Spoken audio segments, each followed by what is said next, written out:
সুপ্রিয় শিক্ষার্থীবৃন্দ, ধামরাই সরকারি কলেজ কর্তৃক আয়োজিত অনলাইন ক্লাসে তোমাদেরকে স্বাগত জানাচ্ছি। আমি Rahima Akter, assistant professor, department of accounting. হিসাব বিজ্ঞান বিভাগের অনার্স চতুর্থ বর্ষের শিক্ষার্থীদের জন্য আজকের এই ক্লাসটি। আজকে কথা বলবো রিসার্চ মেথোডোলজি এই কোর্সের একটি চ্যাপ্টারের কিছু অংশ নিয়ে।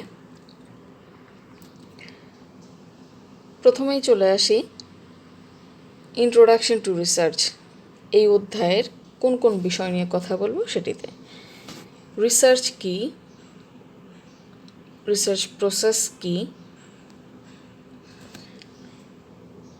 আর কথা বলবো হচ্ছে ইম্পর্টেন্স অফ রিসার্চ কি। এই তিনটি বিষয় নিয়ে আজকে আলোচনা করব। প্রথমেই চলে আসি রিসার্চ কি। রিসার্চ শব্দটি থেকেই বোঝা যাচ্ছে রি এবং সার্চ শব্দ দুটিকে যদি ভাঙি তাহলে দুটো কথা আসছে। সার্চ মানে অনুসন্ধান করা, রিসার্চ হচ্ছে কোনো কিছু নিয়ে অনুসন্ধান, এক কথায় সেটি বলতে পারি। একটু চলে আসি যে ডেফিনেশনগুলো এখানে দেওয়া আছে সেগুলোতে। Research is search of knowledge, research হচ্ছে জ্ঞানের অনুসন্ধান। Significant investigation through systematic process, তার মানে একটা সিস্টেমেটিক প্রসেস অবলম্বন করে যখন কোনো বিষয়ে ইনভেস্টিগেশন করা হবে সেটিকে বলবো রিসার্চ। তার মানে কোনো একটি প্রশ্ন যদি আজকে মনে জাগে, সেই প্রশ্নের উত্তর খোঁজার জন্যে কিছু তথ্য সংগ্রহ করা, সেই সংশ্লিষ্ট কিছু তথ্য সংগ্রহ করা, সেই তথ্যগুলো বিশ্লেষণ করা এবং তথ্যগুলো বিশ্লেষণ করে সেই প্রশ্নের উত্তরটি খুঁজে নেওয়াটাই হচ্ছে রিসার্চ। ক্রেসওয়েলের ভাষায় বলতে গেলে research is a process of steps used to collect and analyze information to increase our understanding of a topic or issue.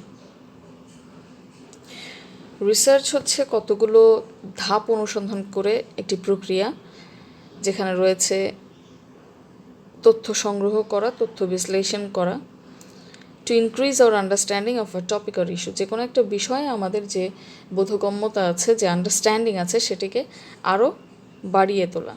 তার মানে কোনো একটি বিষয় সম্পর্কে অনুসন্ধান, কোনো একটি বিষয় সম্পর্কে আমাদের জ্ঞানের বৃদ্ধি, এই উদ্দেশ্যকে সামনে রেখে বা কোনো একটি বিষয় সম্পর্কে অনুসন্ধান, এই উদ্দেশ্যকে সামনে রেখে কতগুলো নির্দিষ্ট প্রক্রিয়ায় কিছু ধাপ অবলম্বন করে তথ্য সংগ্রহ করা, তথ্য বিশ্লেষণ করাকেই আমরা বলছি রিসার্চ। এবার চলে আসি যে কথাগুলো বলছিলাম ডেফিনেশনটা আলোচনা করার সময়, যে একটি সিস্টেমেটিক প্রক্রিয়া থাকবে এবং কিছু ধাপ অনুসরণ করতে হবে। রিসার্চ হতে হলে অবশ্যই কিছু সিস্টেমেটিক প্রক্রিয়া অনুসরণ করেই যেতে হবে। এর মধ্যে ধাপগুলো আসলে কী কী সেগুলো একটু দেখব, বা রিসার্চ প্রসেসের ক্ষেত্রে কোন কোন ধাপগুলো আসলে আমাদেরকে অবলম্বন করতে হবে। ধাপ অনেকগুলোই আছে, তার মধ্যে অ্যাটলিস্ট 3টা ধাপ অবলম্বন অবশ্যই করতে হবে, অনুসরণ অবশ্যই করতে হবে 3টি ধাপ। প্রথমত হচ্ছে পজ আ কোয়েশ্চেন, যে আমরা যে অনুসন্ধানটি করছি সেটি কেন করছি, সেজন্য একটি কোশ্চেন অবশ্যই থাকবে, যেটি সমাধানের উদ্দেশ্যেই আসলে রিসার্চ সম্পন্ন হবে।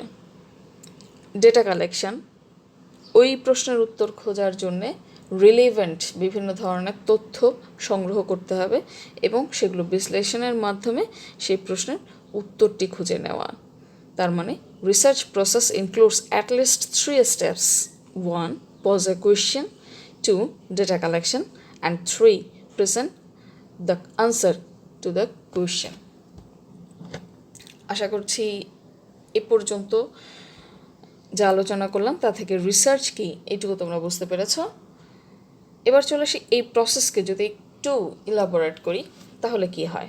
প্রথম ধাপেই আসবে আইডেন্টিফাইং আ রিসার্চ প্রবলেম, মানে যে প্রক্রিয়াটি অবলম্বন করব সেই প্রক্রিয়াটি কেন অবলম্বন করব, প্রথমেই আমাকে একটা প্রবলেম, রিসার্চ প্রবলেমটা আসলে কি সেটিকে আইডেন্টিফাই করতে হবে, যে আমি কোন সমস্যা সমাধানের জন্যে বা কোন ধারণাটিকে বৃদ্ধি করার জন্যে বা কোন প্রশ্নের উত্তর খোঁজার জন্যে এই রিসার্চ প্রসেসটি অবলম্বন করব, সেটিকে প্রথমেই নির্ধারণ করতে হবে। Identifying a research problem. After then reviewing the literature, এ সম্পর্কে বিস্তারিত একটু পরেই আলোচনা করছি, আগে ধাপগুলো একটু দেখে আসি। Specifying a process for research, then collecting data, then analyzing and interpreting data, then reporting and evaluating research. আপাতত এই 6টি ধাপ অনুসরণ করে রিসার্চ প্রসেসটি আমরা একটু দেখে আসি।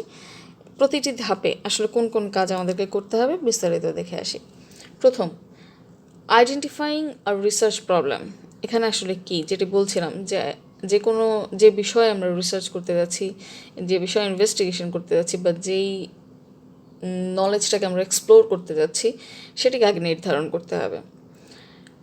Identifying a topic to study, specifying an issue, developing justification for the study. It's an important issue.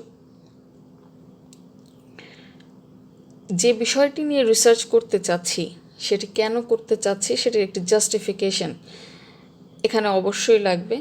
যে developing justification for the study, যে আমি যে স্টাডিটা করতে চাচ্ছি, যে রিসার্চটা করতে যাচ্ছি সেটি কেন ইম্পর্ট্যান্ট, এই জাস্টিফিকেশনটাও রিসার্চ প্রবলেমের মধ্যে থাকবে।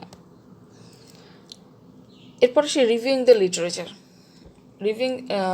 লিটারেচার রিভিউ বলতে আসলে আমরা কী বুঝি, যে বিষয়টি নিয়ে আমরা অনুসন্ধান করব বা রিসার্চ করব, সেই বিষয়টি সম্পর্কে ইতিমধ্যে যেসব রিসার্চ হয়েছে, ওই বিষয় সম্পর্কে যে ধরনের লেখা আছে বিভিন্ন জার্নাল, বিভিন্ন বইয়ে, বিভিন্ন পাবলিকেশনে, সে সম্পর্কে আমাদেরকে আগে জানতে হবে। সেখানে কী কী বিষয়গুলো লেখা আছে সেগুলোর একটি সামারাইজ করতে হবে সেগুলোকে, এবং সামারাইজ করে সেগুলো হচ্ছে যে রিপোর্ট আমরা দিব, রিসার্চ রিপোর্ট, সেখানে উল্লেখ করতে হবে। কারণ এই লিটারেচার রিভিউ আমাদের ধারণাকে আরও এগিয়ে নেবে। তাছাড়া এর আগে যেসব রিসার্চ হয়েছে সেগুলোর সাথে বর্তমান অবস্থার যেহেতু একটি সম্পর্ক থাকে, তাই আমরা লিটারেচার রিভিউ অবশ্যই রিসার্চ প্রসেসে করব।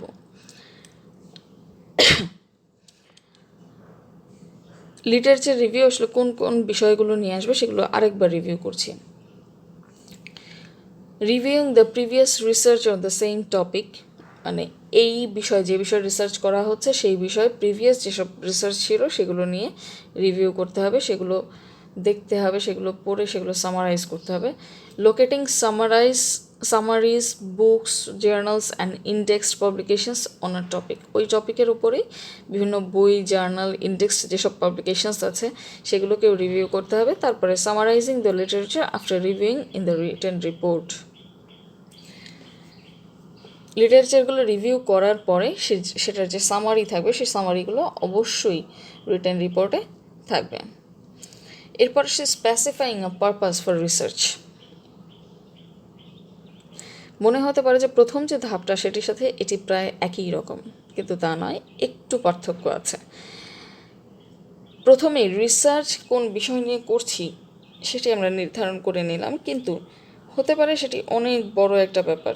সেটিকে যখন আমরা একটি স্পেসিফিক বিষয় নিয়ে কথা বলবো, যেমন আমরা ধরে নিতে পারি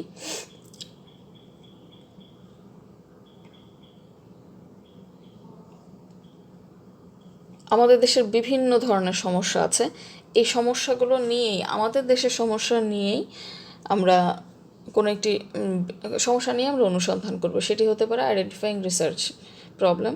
এখন specifying a research purpose for research, এটা আসলে কি? যেমন সে সমস্যাগুলো থেকে যদি আমি একটি সমস্যা ধরে নিই, যে আমাদের দেশে খাদ্যে ভেজাল, এই বিষয়টি নিয়ে আমরা অনুসন্ধান করব, সেটিকেও ধরে নিলাম যে সেটিও হচ্ছে আমাদের রিসার্চ প্রবলেম। কিন্তু এখন স্পেসিফাই করব কোন জায়গাটা, যে খাদ্যে ভেজাল, ঠিক আছে, খাদ্যে ভেজাল এই বিষয়টি তো অনেক ব্যাপক একটি বিষয়। এই পুরো জিনিসটা থেকে কোন বিষয়টি নিয়ে, কোন স্পেসিফিক বিষয়টি নিয়ে আমরা এখন রিসার্চটা করব। আমরা ধরে নিলাম যে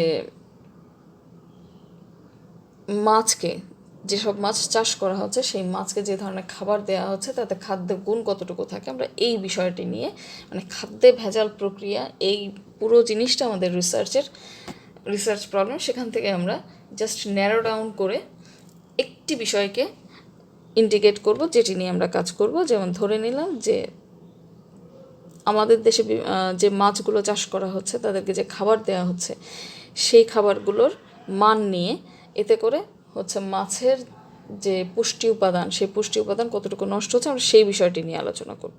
সেই বিষয়টি নিয়ে হচ্ছে আমরা অনুসন্ধান করব। এটিকেই তাহলে বলছি আমরা specifying a purpose for research. মানে উদাহরণটি থেকে এটিই বোঝা যাচ্ছে যে একটি ব্যাপক বিষয় থেকে সেটিকে ছোট করে নিয়ে একদম স্পেসিফিক করা যে কোন বিষয়টি নিয়ে আমরা রিসার্চটি করছি। Specifying a purpose for research, identifying the major intent or objective for a study and narrowing it into a specific research question.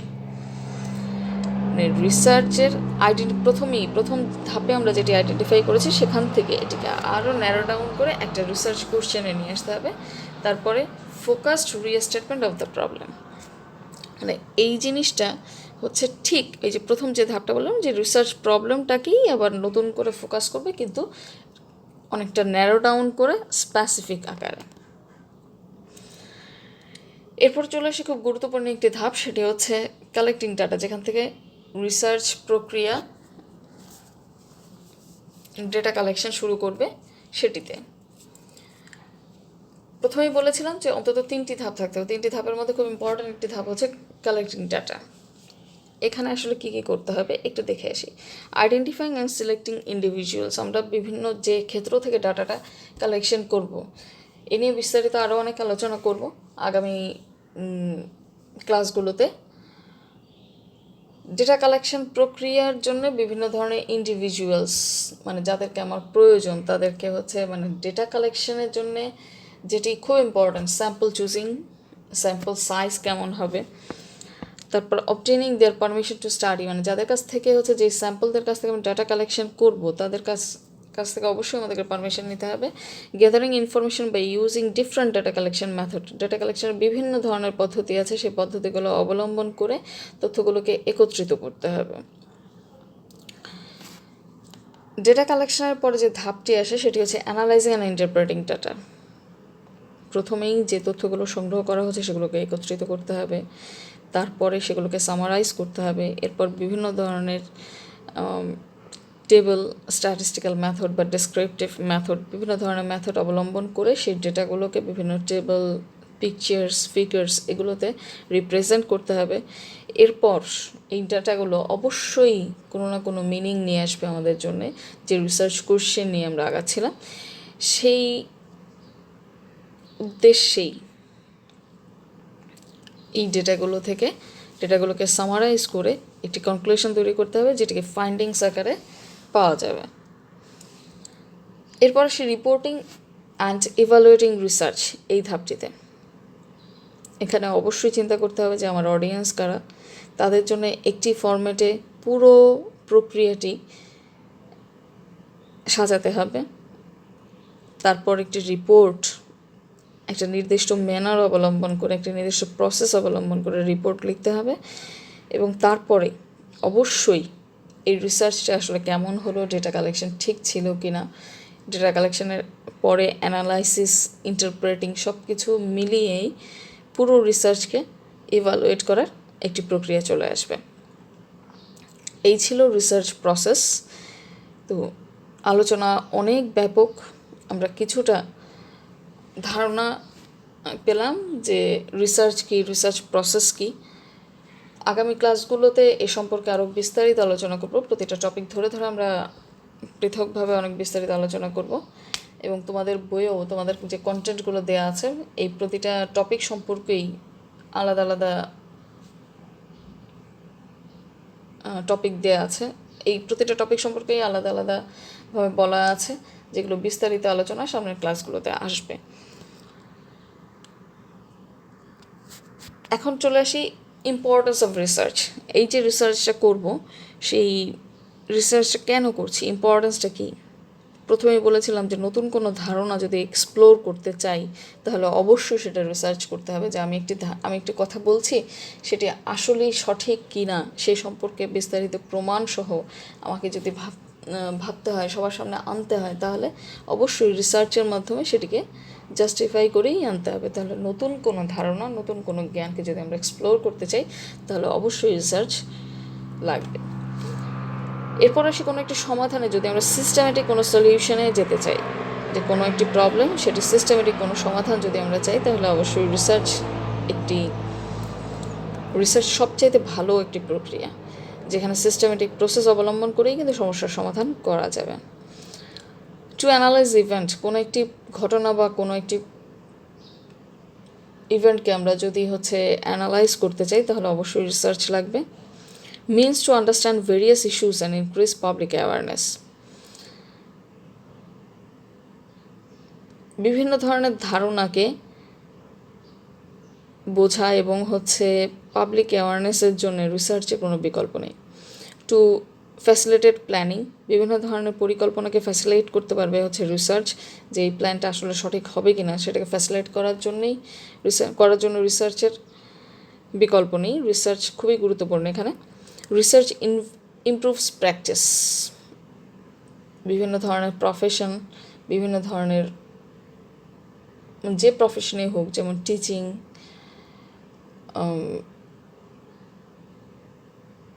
ডক্টরদের যাই বলি না কেন, যে ধরনের প্রফেশনেই হোক না কেন, রিসার্চ সেই প্র্যাকটিসটাকে অনেক ইমপ্রুভ করে। কারণ রিসার্চ ছাড়া সত্যিকার অর্থে নতুন কোনো জ্ঞান এক্সপ্লোর করা, বিভিন্ন বিষয়ে ইনভেস্টিগেশন করা অসম্ভব। আজকে এই পর্যন্তই ছিল। সবাইকে ধন্যবাদ জানিয়ে আজকে ক্লাসটি এখানেই শেষ করছি। রিসার্চের আরও আলোচনা নিয়ে পরবর্তী ক্লাসে দেখা হবে নতুন কোনো টপিক নিয়ে। সবাই সে পর্যন্ত ভালো থেকো, সুস্থ থেকো, নিরাপদে থেকো।